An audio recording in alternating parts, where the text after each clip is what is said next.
On behalf of the Assembly, I wish to thank the President of the Republic, Excellency Felix Tshisekedi Tshilombo, President of the Democratic Republic of Congo. I request protocol to escort His Excellency.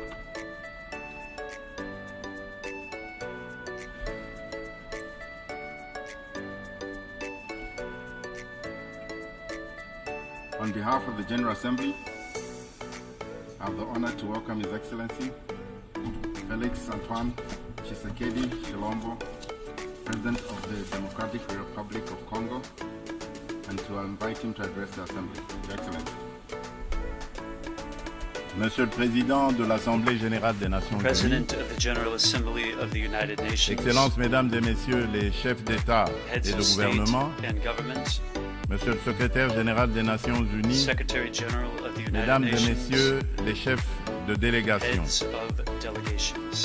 la tenue de cette 78e session de l'Assemblée Générale des Nations Unies m'offre l'opportunité de partager avec les États membres de notre organisation la vision et les préoccupations majeures de mon pays, la République démocratique du Congo, face aux enjeux de l'heure dans le monde. Cependant, en avant-propos, je voudrais féliciter son Excellence M. Denis Francis pour son élection à la présidence de notre auguste Assemblée et rassurer l'ensemble des membres de son bureau du soutien de mon pays dans l'accomplissement de la noble mission leur confiée par notre institution. Je m'en voudrais si je ne remerciais pas le président sortant, M. Saba Korosi, pour son leadership clairvoyant et son dévouement qui ont contribué à faire avancer les débats et à trouver des solutions concertées. Mes remerciements s'adressent également à M. Antonio Guterres, secrétaire général des Nations Unies, pour son engagement actif et permanent en faveur de la paix et la sécurité internationale. Monsieur le Président, pendant que se tient ici à New York cette session, le peuple marocain n'a pas encore fini de pleurer ses victimes, ni guéri ses plaies, par suite des puissants tremblements de terre survenus dans la nuit de vendredi 8 au samedi 9 septembre en cours, causant la mort de plus de 3000 Marocains, en blessant au moins 5000 et détruisant plusieurs villes et localités du royaume. De même, les Libyens ne sont pas encore sortis des traumatismes des inondations qui ont ôté la vie à plus de 20 000 personnes et provoqué d'énormes dégâts matériels le dimanche 10 de ce même mois. Le peuple congolais salue la mobilisation de la communauté internationale pour secourir ces peuples frères du Royaume du Maroc et de la Libye. Il leur exprime toute sa compassion et sa solidarité et souhaite une prompte guérison à tous les blessés de ces deux calamités naturelles. Monsieur le Président, au-delà de déplorer ces calamités naturelles, l'actuelle session de l'Assemblée générale se tient à une période exceptionnelle de notre histoire où le monde est confronté à des situations graves qui menacent l'existence même de la nature humaine. À la guerre en Ukraine qui entraîne la crise alimentaire, marquée par une flambée des prix et une pénurie de denrées de première nécessité, s'ajoute l'aggravation des effets du réchauffement climatique, des conflits armés qui continuent à faire rage ici et là. Ces crises, qui se renforcent mutuellement, mettent au défi le système multilatéral et la coopération internationale. Or, maintenir la paix et la sécurité internationale, garantir la justice et les droits humains, favoriser le progrès social, instaurer les meilleures conditions de vie, sont en effet des vœux unanimes et intemporels de tous les peuples du monde qui doivent par conséquent demeurer au centre de notre action collective suivant une approche réellement multilatérale et inclusive. Nous sommes interpellés à travailler ensemble en vue de répondre à ces défis qui sont de portée existentielle.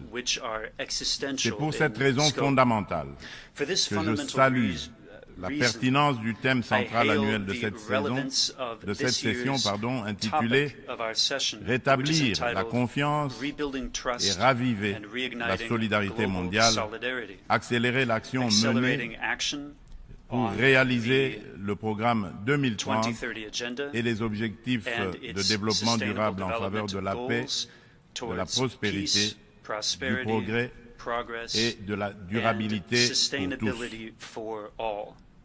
Cette thématique place les valeurs de solidarité et de confiance au cœur des facteurs de la relance et l'accélération des solutions aux défis mondiaux étroitement imbriqués afin que faire progresser la paix, la sécurité et le développement durable.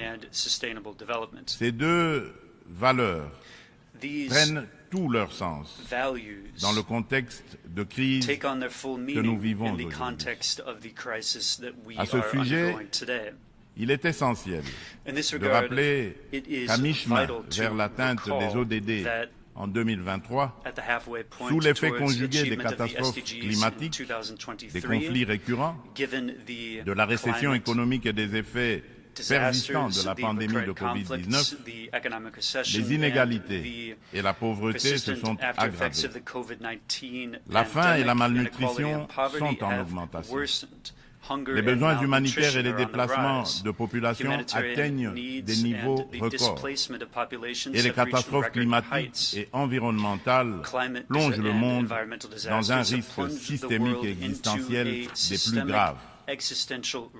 Pour venir à bout de ces fléaux, qui sont des menaces réelles à la paix et à la sécurité internationale, ainsi qu'un obstacle majeur à la prospérité et au progrès des nations, il est évident que la mutualisation des énergies et une approche multilatérale dans la confiance réciproque et la solidarité sont des atouts majeurs et indispensables.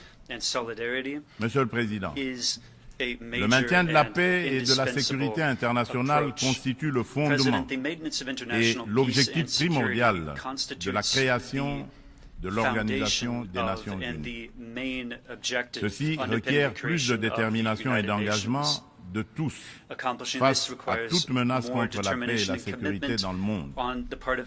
Les peuples africains ne comprennent pas souvent l'attitude équivoque, la politique de deux poids, deux mesures, les ambiguïtés et atermoiements de notre organisation, plus particulièrement de son Conseil de sécurité, dans certaines crises politiques et sécuritaires qui sévissent en Afrique, parfois depuis plusieurs décennies.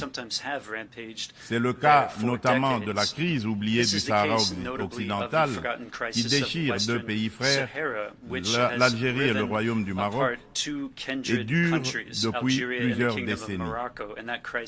C'est aussi le cas de celui du Mozambique, victime d'attaques terroristes meurtrières depuis environ une décennie dans la province de Cabo Delgado. C'est la situation en Afrique de l'Ouest, dans la région sahélo-saharienne, où les troupes des Nations Unies se retirent, laissant derrière elles le souvenir de l'inachevé, alors qu'elles incarnaient tous les espoirs de libération des peuples des pays concernés des griffes du djihadisme. La République du Soudan n'en fait pas exception. Elle s'enlise dans une guerre civile meurtrière, opposant depuis l'année dernière les militaires fidèles au président Abdel Fattah al-Burhan aux forces paramilitaires de soutien rapide qui sont sous le commandement du général Mohamed Hamdai Dagalo. Cette guerre a déjà causé beaucoup de morts et d'importants dégâts matériels. La communauté internationale est quasiment indifférente à la tragédie soudanaise. C'est ici le lieu d'aborder une question d'une importance capitale pour la République démocratique du Congo et pour la consolidation de la paix dans notre région. Il s'agit du retrait de la mission de l'Organisation des Nations Unies pour la stabilisation en République démocratique du Congo, la MONUSCO en sigle, de notre territoire. Après plus de 2 décennies de présence, il est temps pour notre pays de prendre pleinement son destin en main et de devenir le principal acteur de sa propre stabilité. Nous sommes reconnaissants envers la communauté internationale et les Nations Unies pour leur soutien et leur partenariat, mais nous sommes également conscients que le retrait progressif de la MONUSCO est une étape nécessaire pour consolider le progrès que nous avons déjà réalisé.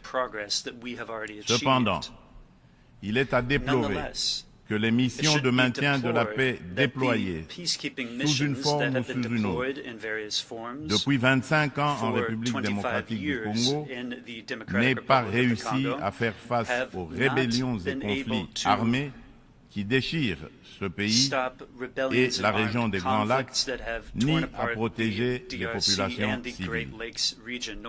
Aussi, le projet de retrait échelonné, responsable et durable de la MONUSCO, annoncé depuis 2018 et dont le plan de transition a été adopté en 2021, devient-il anachronique au regard de l'évolution des contingences politiques, sécuritaires et sociales actuelles. Il est donc illusoire et contre-productif de continuer à s'accrocher au maintien de la MONUSCO pour restaurer la paix en République démocratique du Congo et stabiliser celle-ci.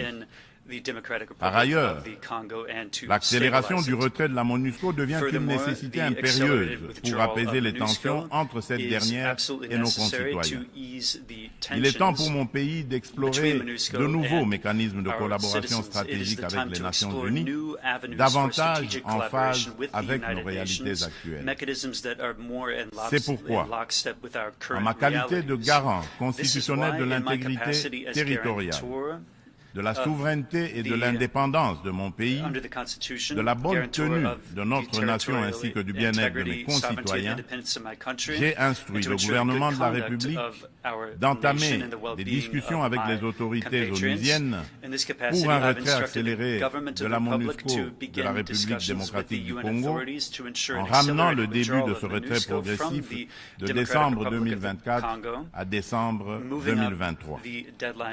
Tel est le sens de la démarche actuelle de notre gouvernement, qui a adressé un courrier au président du Conseil de sécurité des Nations Unies en date du 1er septembre 2023, sollicitant l'accélération du retrait de la MONUSCO.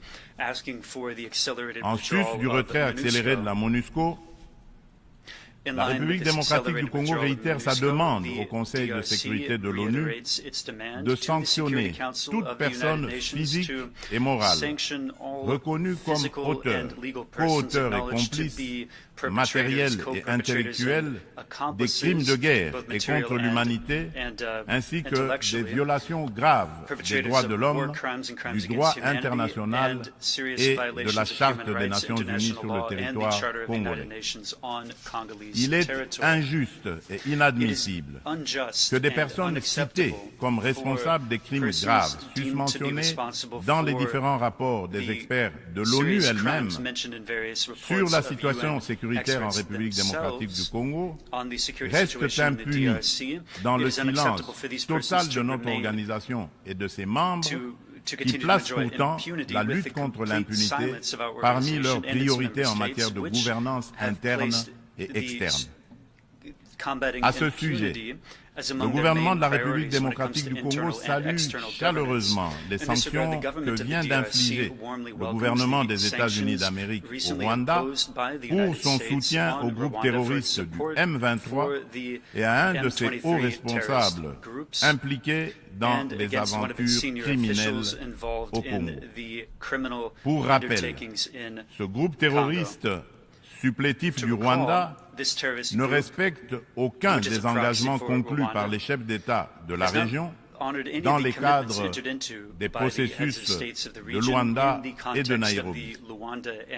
En effet, non seulement ils n'ont pas quitté les positions conquises, mais ils continuent à massacrer nos populations civiles et refusent le pré-cantonnement et le cantonnement, exigeant un dialogue qui ne leur sera jamais accordé. La République démocratique du Congo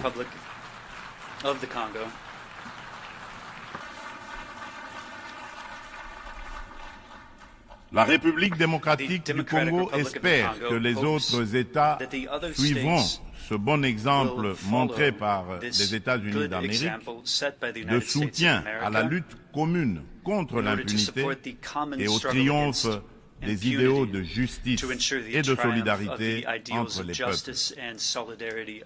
Le gouvernement congolais attend de la prochaine réunion du Conseil de sécurité qu'il accorde une attention toute particulière à sa requête et qu'il soit constructif dans la gestion du processus délicat et laborieux de paix dans notre pays. Monsieur le Président, un autre défi qui préoccupe au plus haut point du monde est celui du réchauffement de notre planète. Point n'est encore besoin de rappeler que l'augmentation de la température depuis quelques décennies affecte la VO, dont les 27 COP, conférence des pays membres de la Convention de l'ONU pour la lutte contre les changements climatiques, et de multiples résolutions et recommandations adoptées à ces différentes instances. Le réchauffement de la planète est loin de se maintenir à 1,5 degré Celsius. Bien au contraire, à la COP 27 tenue à Sharm el-Sheikh, en Égypte, cette année, des inquiétudes se sont manifestées sur une tendance à la hausse de cette température. Ce constat peu rassurant appelle sans doute à la revisitation de nos approches et des politiques adoptées. Dans ce cadre, le sommet africain sur le climat qui vient de se tenir à Nairobi au Kenya, sous la direction conjointe de l'Union africaine et de la République du Kenya, du 4 au 7 septembre dernier, a été une initiative salutaire et très opportune qui traduit la détermination de l'Afrique à participer activement au traitement de cette question vitale et de compter désormais comme un poids lourd incontournable dans la solution du réchauffement planétaire et de l'économie du futur plus verte et responsable. Les Africains sont sortis du sommet avec un cahier de charges commun, contenu dans la déclaration de Nairobi et axé notamment sur la réforme de l'architecture du système financier international pour plus d'équité, la restructuration et l'allègement des dettes de leur pays, la transformation locale de leurs produits et la mise en place d'un régime de taxation de carbone incluant une taxe sur le commerce des combustibles fossiles, ainsi que sur le transport maritime et aérien. Ils ont rappelé également aux riches pollueurs un engagement pris en 2009, mais non encore honoré jusqu'à ce jour, de fournir 100 milliards de dollars américains en financement climatique. La République démocratique du Congo demande aux Nations unies et à l'ensemble de la communauté internationale de prêter une attention particulière aux revendications légitimes de l'Afrique. Dans ce cadre, mon pays appelle à la création d'un marché carbone équitable et des prises incitatives tout en renforçant l'efficacité des financements climatiques. Il espère une opérationnalisation rapide de l'article 6 de l'accord de Paris et soutient l'idée des partenariats mutuellement bénéfiques entre l'État et les secteurs publics. C'est dans la même logique que la République démocratique du Congo réitère sa disponibilité de coopérer avec tout partenaire, public ou privé, pour mettre en valeur ces minerais stratégiques en vue de la transition écologique et a pris des engagements courageux notamment ceux de consacrer 30% de la superficie de son territoire national à la préservation de la biodiversité et de déposer une contribution prévue déterminée comportant des mesures d'atténuation axées sur 4 secteurs prioritaires: l'agriculture, les forêts, l'énergie et les transferts de technologies, ainsi que des mesures d'adaptation. Monsieur le Président, le multilatéralisme et le respect d'un système mondial fondé sur des règles ont soutenu la paix, la sécurité, la santé et la prospérité dans de vastes parties du monde depuis 78 ans. Les Nations Unies incarnent ces principes et restent un acteur indispensable pour faire face aux menaces existentielles contemporaines, qu'il s'agisse de la crise alimentaire actuelle, du changement climatique, du terrorisme, ainsi que des pandémies et de la prolifération nucléaire. Aucune de ces menaces mondiales critiques ne peut être résolue par des nations agissant seules, aussi puissantes soient-elles. Tout cela exige une coopération multilatérale. Pour conserver la confiance de la communauté internationale, l'Organisation des Nations Unies doit montrer qu'elle est capable de s'adapter au temps présent et de relever avec efficacité et responsabilité les défis d'aujourd'hui.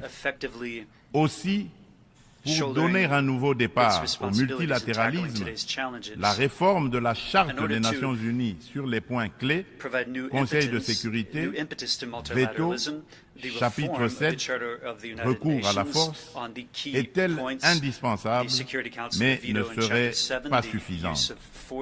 Les chantiers ne manquent pas. La coordination et la coopération entre les différentes institutions et agences des Nations Unies sont imparfaites. Des problèmes globaux sont abordés plusieurs fois dans différentes enceintes, sous des angles différents, de façon contradictoire. D'autres ne le sont jamais nulle part. Chaque bureaucratie internationale entend persévérer dans son être. À ce sujet, la demande pressante et incessante de mon pays et de l'Afrique tout entière est d'élargir le Conseil de sécurité des Nations Unies en tant qu'organe pilote et décisionnel de l'ONU, afin de pouvoir intégrer en son sein 2 représentants du continent africain en qualité de membres permanents aux fins de consacrer un équilibre géographique juste et représentatif. D'où la pertinence et la nécessité de réformer notre organisation vieille de 78 ans, qui accuse certaines limites face aux mutations actuelles et à la dynamique internationale, afin de lui donner plus d'inclusivité, aussi bien dans sa composition que dans son processus de prise de décision, qui désormais devra prendre en compte la voix de l'Afrique. Monsieur le Président, avant de clore mon propos, permettez-moi du haut de cette tribune de revenir sur la question des violences faites aux femmes dans le contexte de guerre et des conflits armés. Il n'est un secret pour personne que la République démocratique du Congo est l'un des États africains où les violences sexuelles contre la femme sont les plus déconcertantes, du fait notamment des décennies de conflits armés. Afin de soulager les souffrances des femmes victimes des violences liées au conflit et de réparer, un tant soit peu, le préjudice leur causé, mon pays a mis en place des mécanismes institutionnels spécifiques. Il s'agit notamment du Fonds national des réparations des victimes des violences sexuelles liées au conflit et des victimes des crimes contre la paix et la sécurité de l'humanité, le FONAREV, créé en décembre 2022. Dans le prolongement de ces initiatives de protection et de promotion de la femme, la République démocratique du Congo s'emploie inlassablement à changer le regard des hommes sur les femmes, notamment en bannissant les structures sociétales qui créent des barrières à l'épanouissement de la femme, ainsi que les dynamiques de pouvoir qui sous-tendent les relations hommes-femmes. En effet, les compétences et les ressources données aux femmes ne suffisent pas à elles seules pour changer leurs conditions. Il est indispensable, en plus, de changer les dynamiques sociales au sein des couples, des familles et des communautés. C'est tout le sens du projet de promotion de la masculinité positive que j'avais initié depuis le début de mon mandat à la tête de l'Union africaine. From the beginning of my mandate at the helm of the African Union. Monsieur le Président de l'Assemblée générale des Nations unies, Excellences, Mesdames et Messieurs les chefs d'État et de gouvernement, Monsieur le Secrétaire général des Nations unies, Mesdames et Messieurs les chefs de délégation, pour conclure, je voudrais confirmer une fois de plus qu'à la fin de cette année, des élections générales seront organisées en République démocratique du Congo dans les institutions à mandat électif jusqu'au niveau des communes. En vue de garantir leur succès, toutes les parties impliquées se mobilisent activement. La Commission électorale nationale indépendante, la CENI, a déjà convoqué le corps électoral et publié les listes des candidats pour les législatives nationales et provinciales ainsi que les municipales. Des dispositions sont prises pour assurer la transparence, l'inclusivité, l'égalité des chances et la crédibilité des prochains scrutins. Des invitations ont déjà été lancées aux institutions internationales et organisations non gouvernementales spécialisées en la matière pour mandater leur mission d'observation électorale afin d'accompagner le processus et d'aider l'État congolais à consolider sa jeune démocratie. L'ONU est invitée aussi à y jouer un rôle important par ses institutions spécialisées. Le gouvernement congolais remercie déjà celles des institutions et ONG invitées qui sont déjà à pied d'œuvre. La République démocratique du Congo reste convaincue que l'ONU reste le cadre le plus approprié pour discuter de l'avenir de notre planète et des relations aussi bien entre les peuples qu'entre les États. Suite à la tenue d'élections démocratiques et apaisées au Zimbabwe, je lance un appel pressant aux Nations Unies de mettre tout en œuvre pour obtenir la levée immédiate des sanctions contre la République du Zimbabwe et son peuple.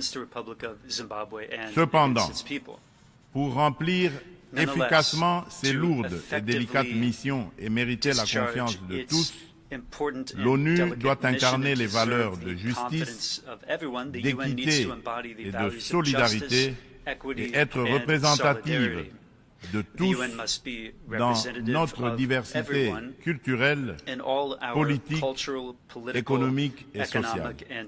C'est là tout le sens de sa réforme sur laquelle les Africains ne cessent de revenir et du combat que nous devons tous mener. Je vous remercie.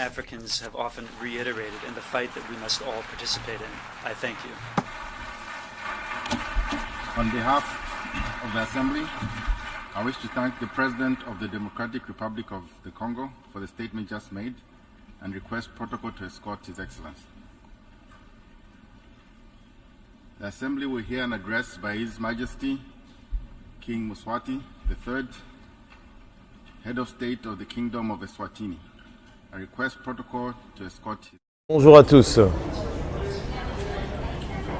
Bonjour à tous. Bienvenue donc sur les réseaux sociaux de la présidence de la République. Les réseaux sociaux qui sont animés bien sûr par la cellule de communication de la présidence de la RDC. Donc vous venez de suivre, et c'est une première, en direct sur nos réseaux sociaux, le discours du président Félix-Antoine Tshisekedi Tshilombo, discours prononcé à la tribune des Nations Unies, ici à New York. C'est la 4e fois que le président Tshisekedi s'exprime devant le monde, à la tribune des Nations Unies. En 2020, il n'a pas pu le faire parce que bien sûr c'était la crise du Covid, mais il l'a fait en 2019, 2021, 2022 et là en 2023. Alors, que peut-on retenir de ce discours solennel du président Tshisekedi? Quelques points saillants ont été exprimés par le chef de l'État.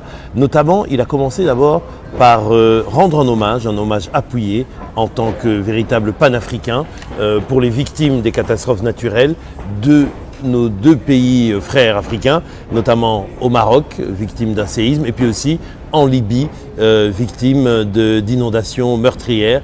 Donc le président Tshisekedi a demandé à tous d'exprimer donc leur solidarité et d'être en communion avec les victimes de ces pays frères.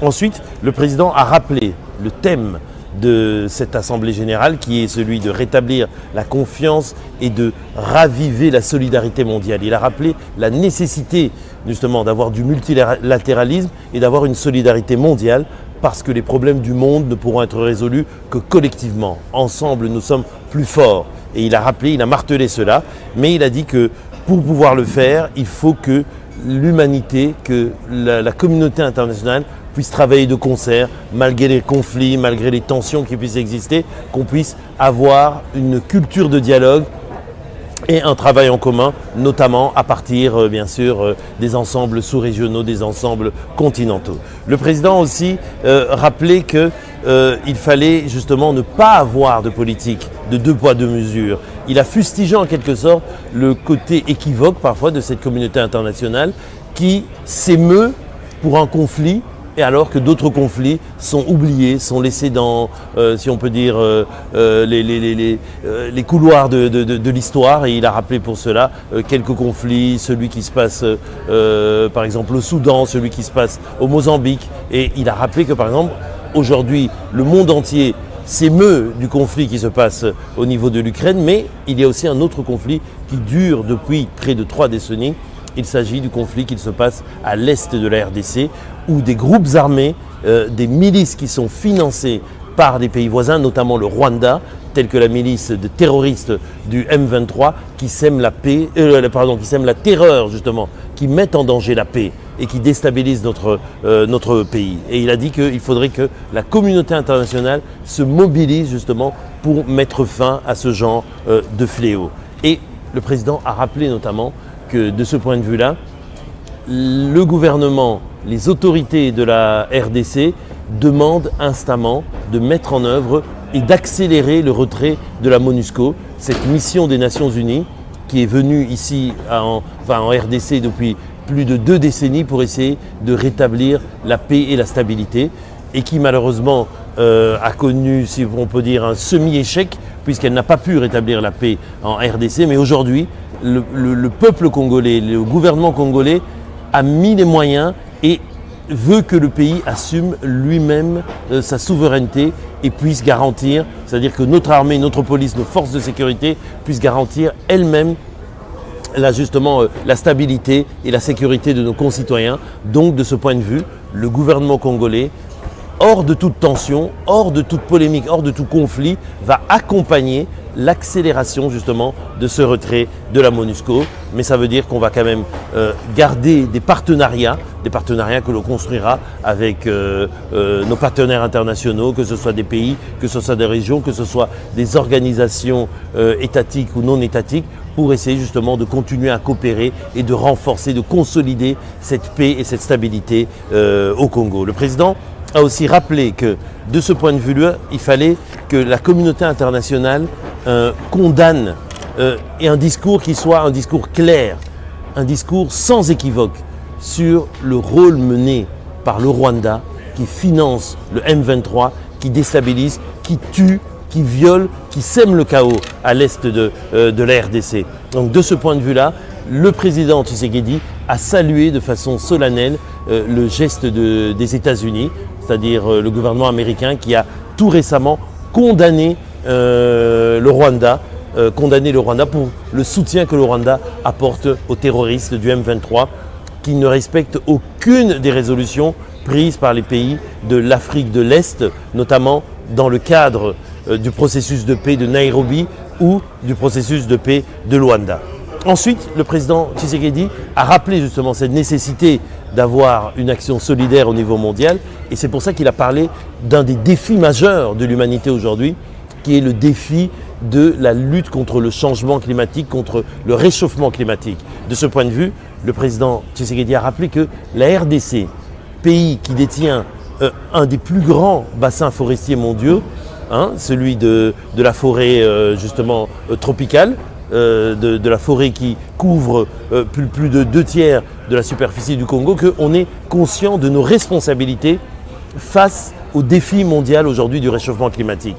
Mais de ce point de vue-là, il a dit qu'il y a une solidarité à avoir au niveau des Africains et il a rappelé les résolutions qui ont été prises récemment au sommet climatique africain de Nairobi au Kenya, où l'Afrique a essayé et a réussi de parler d'une seule voix pour pouvoir justement travailler et avoir une feuille de route bien précise sur la lutte contre le changement climatique et notamment deux choses très importantes que l'Afrique réclame dans cette feuille de route, c'est notamment la réforme de l'architecture financière mondiale pour que plus d'argent soit alloué pour pouvoir aider l'Afrique à avoir justement cette transition énergétique pour que l'Afrique puisse se développer, mais se développer de façon durable pour ne pas répéter les erreurs de l'Occident qui s'est développé en polluant énormément de façon, sans retenue. De plus, l'Afrique et le Congo en particulier insistent pour qu'il y ait la mise en place au sein du marché du crédit carbone au niveau mondial d'un prix juste et d'un prix équitable de la tonne carbone, afin que ça devienne quelque chose d'incitatif qui puisse aider justement les pays africains à avoir ce qu'on appelle une croissance verte. Parce que cette croissance verte qui viendra des pays africains qui sont aujourd'hui en plein boom démographique permettra justement au monde de pouvoir atténuer le réchauffement climatique. Enfin, le président Tshisekedi a aussi rappelé que le Congo détient parmi les minerais les plus précieux, notamment le cuivre, le cobalt, le manganèse, le tungstène, le lithium, des minerais qui rentrent dans la fabrication de nouveaux outils pour faire face à la transition énergétique.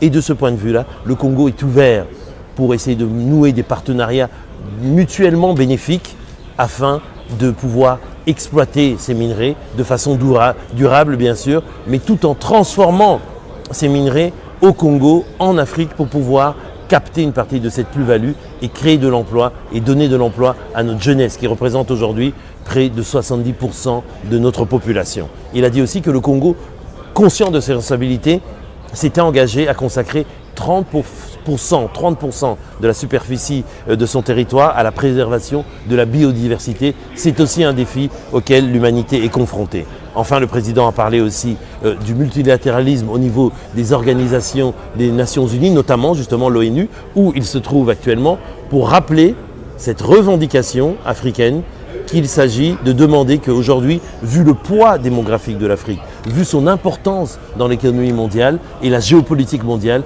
il faut que l'Afrique ait 2 représentants au sein du Conseil de sécurité de l'ONU, mais 2 représentants permanents. Parce qu'aujourd'hui, l'équilibre qui a donné le Conseil de sécurité avec 5 membres permanents, c'est un équilibre qui sortait de la guerre de 1945. Beaucoup de temps ont passé et aujourd'hui, les équilibres géopolitiques mondiaux doivent se réorganiser et notamment l'Afrique a son mot à dire au niveau du concert des nations. Le président a aussi parlé enfin d'un sujet très important qui est celui de la place de la femme. La femme en Afrique, on sait quelle est l'importance de la femme pour le développement de l'Afrique et il a parlé de tout le projet que lui a mis en œuvre au Congo notamment en tant que champion africain de la masculinité positive. Cette masculinité positive qui est une nouvelle façon de penser le rapport entre les êtres humains, entre les hommes et les femmes, une nouvelle façon de donner aux femmes leur importance et leur place, leur égalité que légitimement elles méritent au sein des institutions, au sein des cercles de décision et aussi notamment penser aux victimes les femmes qui ont été victimes de viols, de violences dans le cadre des conflits. C'est pour ça qu'en RDC, on a créé notamment le FONAREV, ce fonds d'aide aux victimes justement des violences qui a été créé tout récemment et qui sera doté de moyens pour venir en aide à celles qui sont meurtries par ces violences. Et puis, le chef de l'État a enfin parlé aussi de la nécessité pour la communauté internationale de travailler de concert et d'aller de l'avant. Un message, donc, on pourrait dire un message fort. C'était le 4e discours donc, du chef de l'État devant la tribune de l'ONU. Désormais, le Congo, la République démocratique du Congo est une voix écoutée, une voix autorisée qui s'exprime donc devant le monde. Et c'est une voix que l'on doit entendre encore souvent. Merci d'avoir été fidèle donc aux médias sociaux de la présidence de la République. On vous laisse donc continuer à suivre justement ces échanges, vos réactions, vos commentaires ici en bas de l'écran vont nous permettre d'améliorer ce service. Mais désormais, sachez que ce sera un rendez-vous régulier à chaque fois qu'il y aura des grandes occasions, des prises de parole du chef de l'État, des grands événements qui se dérouleront dans le pays. Vous pourrez suivre ça en direct sur tous les réseaux sociaux de la CELCOM, donc de la cellule de communication de la présidence de la République. Merci et bonne suite de programme sur les réseaux sociaux de la CELCOM.